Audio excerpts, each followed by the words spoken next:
Welcome to Wellness Rebranded. We know there's so much conflicting health and fitness advice out there. And you're tired of the senseless and toxic diet culture noise. You're ready to tune into your body, feel empowered around food, and focus on your true health and well-being. Welcome to the Wellness Rebranded podcast. We're the healing trio of your health and wellness anti-diet dreams. I'm Tara, personal trainer. I'm Elizabeth, registered dietitian and certified intuitive eating counselor. And I'm Maura, licensed clinical social worker. Together, we're pushing back on diet culture, hustle culture, and toxic positivity to help you practice genuine health-promoting self-care. So grab your water bottle, forget the rules, and let's start rebranding your wellness journey. Welcome back to another episode of Wellness Rebranded. Today, we are talking about how to find a good personal trainer and questions to ask them. Really excited to hear what Tara has to say about this. And by the way, if you've been listening to us for a while, you might be interested in learning how to work with either Elizabeth or Tara. If so, both of them provide both individual and group coaching. Check out their information in the show notes below. And stay tuned to hear good advice Tara's got for us today. Thanks so much. So I have been a trainer for like a really long time. I'm like, how long have I been a trainer? 21 years I've been a trainer. And nobody has ever asked me a single question before they hired me. Really? What do you mean? Nobody ever asked me anything. I feel like I asked you questions. Yeah, but we were kind of more like networking at that point. Yeah, so I didn't realize you were like interviewing me for a job, maybe. But most people don't ask me things about where I got my education. Oh, I definitely didn't ask that. You know, like what kind of education do I have?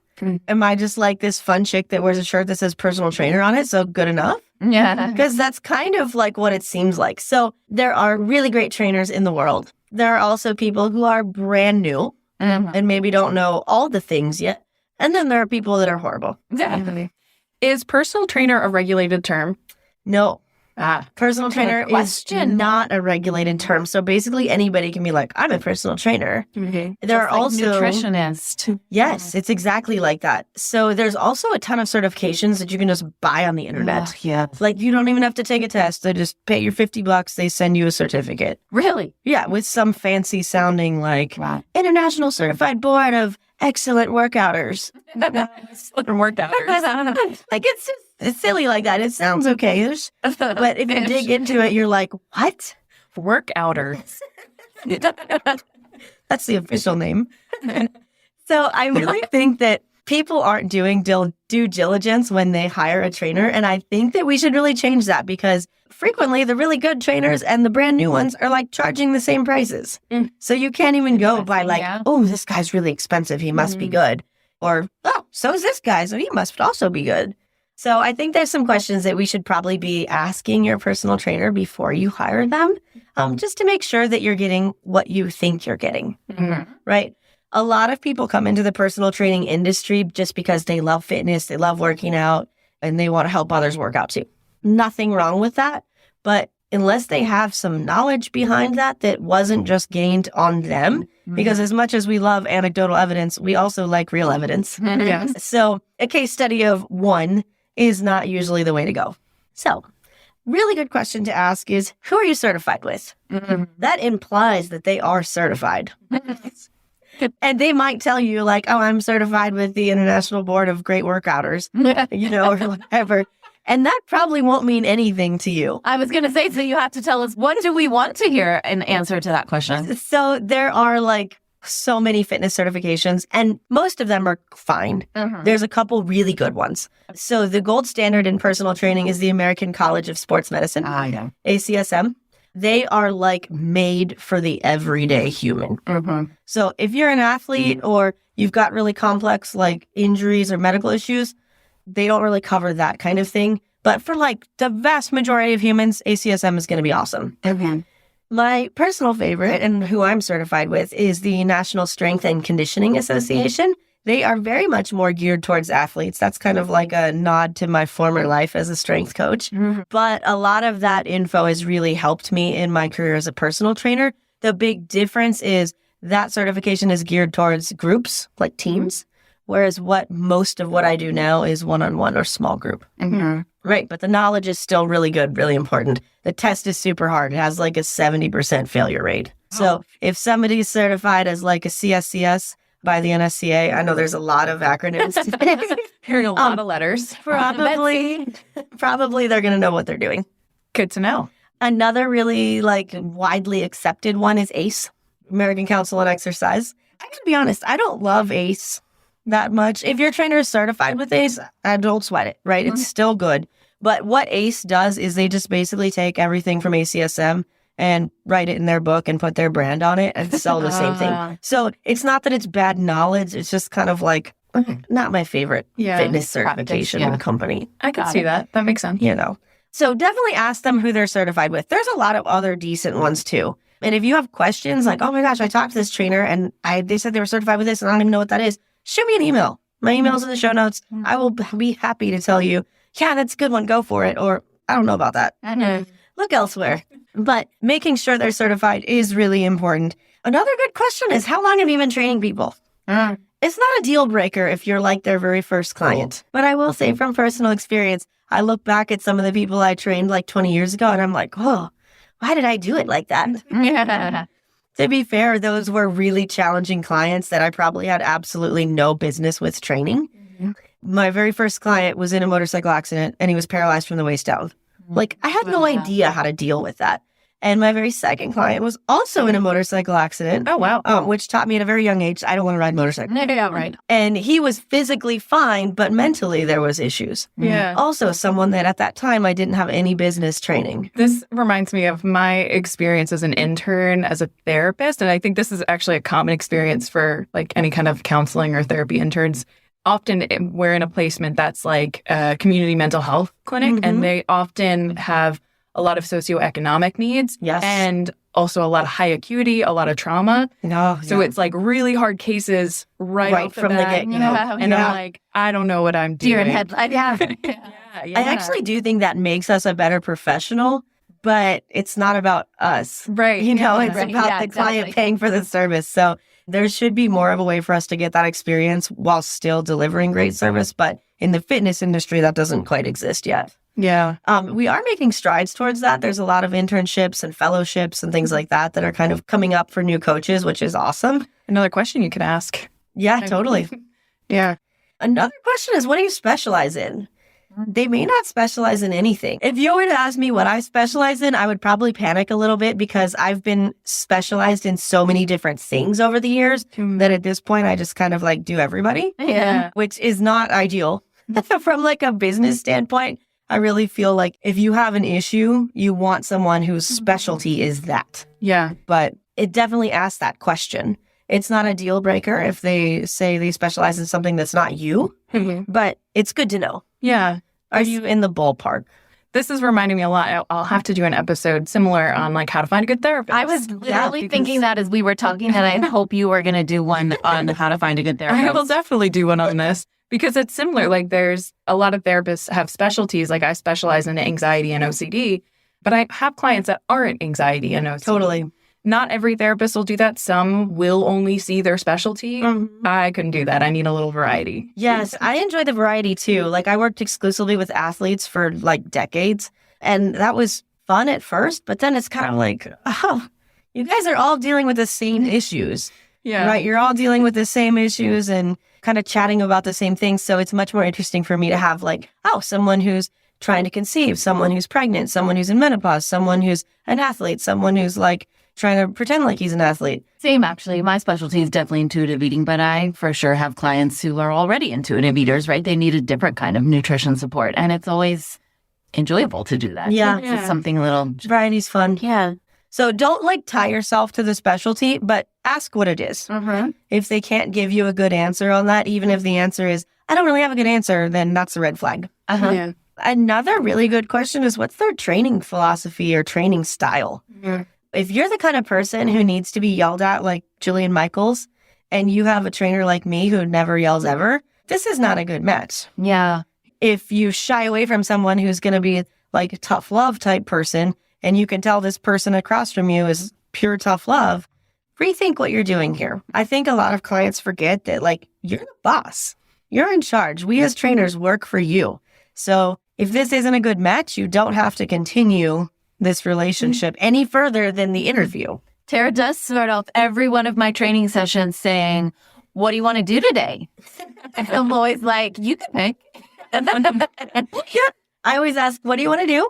Just in case they have somebody feel strongly about it. Yeah. And how do you feel? And how does your body feel? Yeah. Those are 2 questions I ask. And I every will single say client. I've worked with a lot of trainers over the years, and you are one of the only ones who actually consistently ask that. I think some never even would ask me, how's your body feeling today? I just think it's You're so great about important to check in about, Yeah. like everybody's body goes through things. I like that you asked me You that know? because sometimes it's like, the usual. And sometimes I'm like, no, actually, there's this thing going on and then it impacts what we do.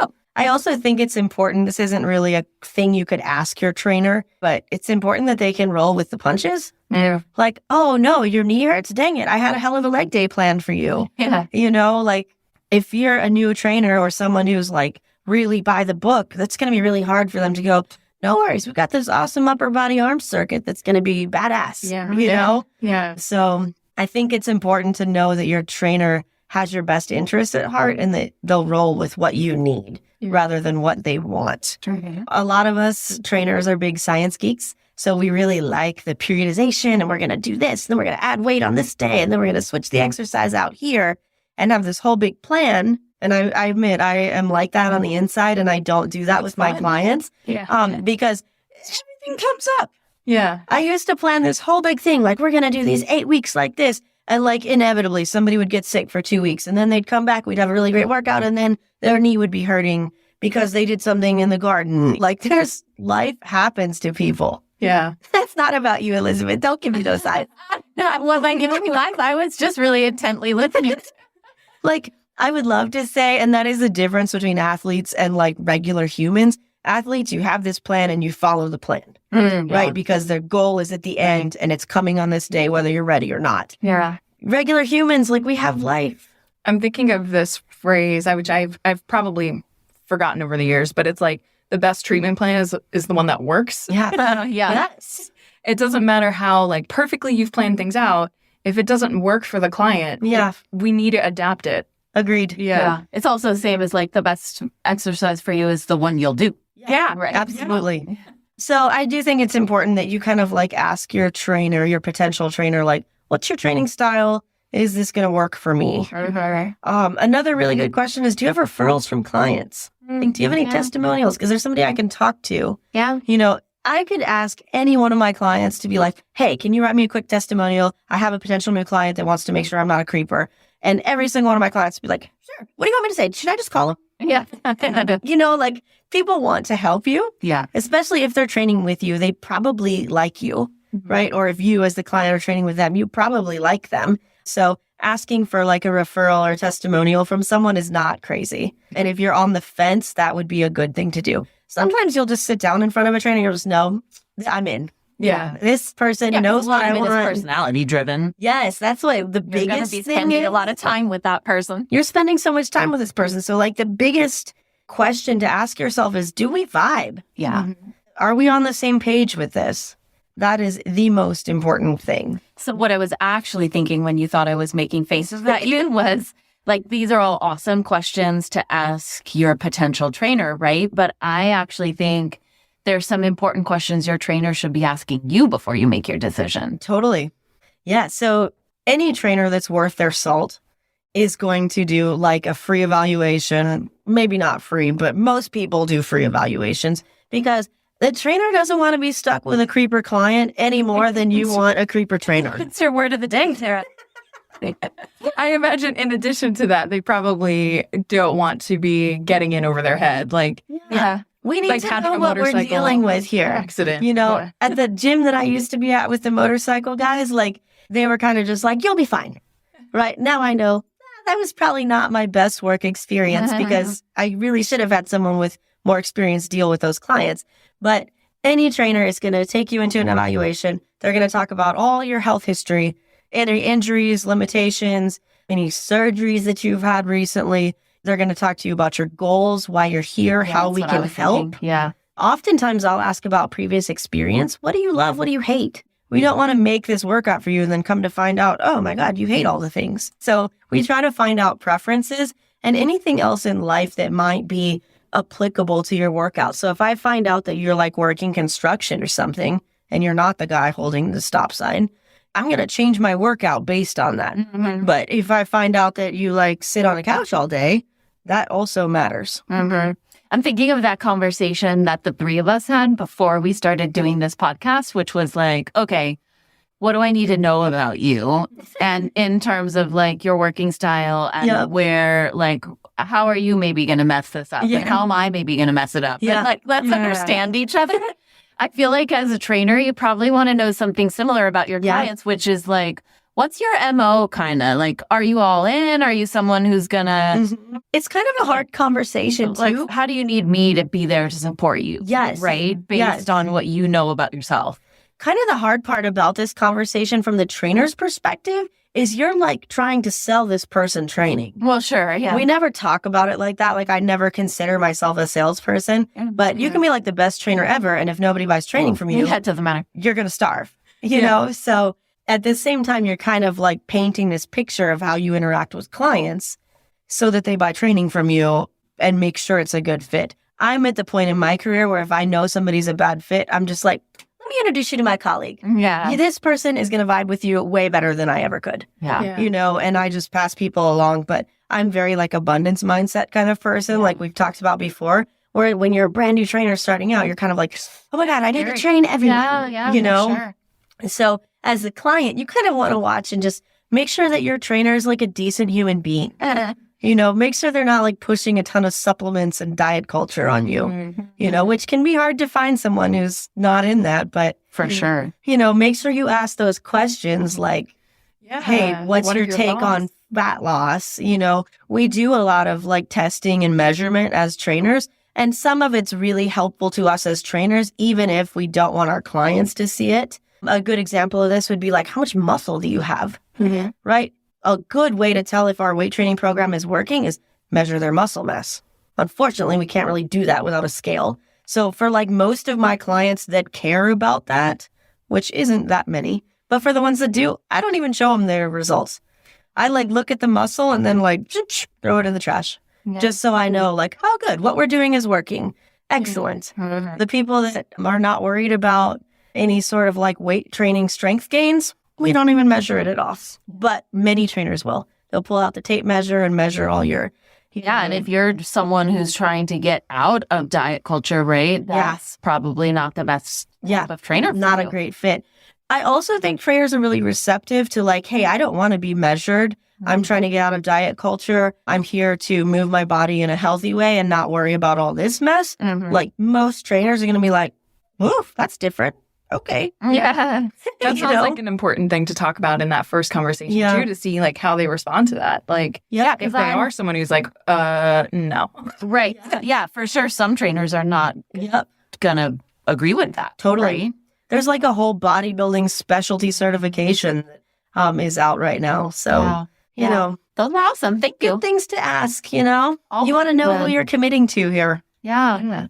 This is great info. So while we're talking about questions, I would love to just throw out a thing here at the end, actually, for our listeners, which is if there's a topic that you really would love for us to talk about, either nutrition, intuitive eating, fitness, mental health, we would love to hear from you. All of our emails are on the show notes. You can pick any one of us and send us your wish list. What do you want to hear? Yeah. Hit us up on Instagram, wherever you're comfortable. We want the info. Yeah. More fun to know that you're creating episodes people actually want to listen to. Yeah, totally. Talk about what you want to know. Yeah. Awesome. Thanks, guys. Thank you. Thank you for joining us for this episode of Wellness Rebranded. If you found this helpful, please take a moment and leave us a review and share it with your friends. If you'd like to learn more about Maura, you can find her website, moratani.com. To connect with Tara, find her on Instagram at Tara De Leon Fitness. To connect with me, Elizabeth, visit me at elizabethharrisnutrition.com. And while you're there, follow the link to join my Health and Healing with Intuitive Eating community on Facebook.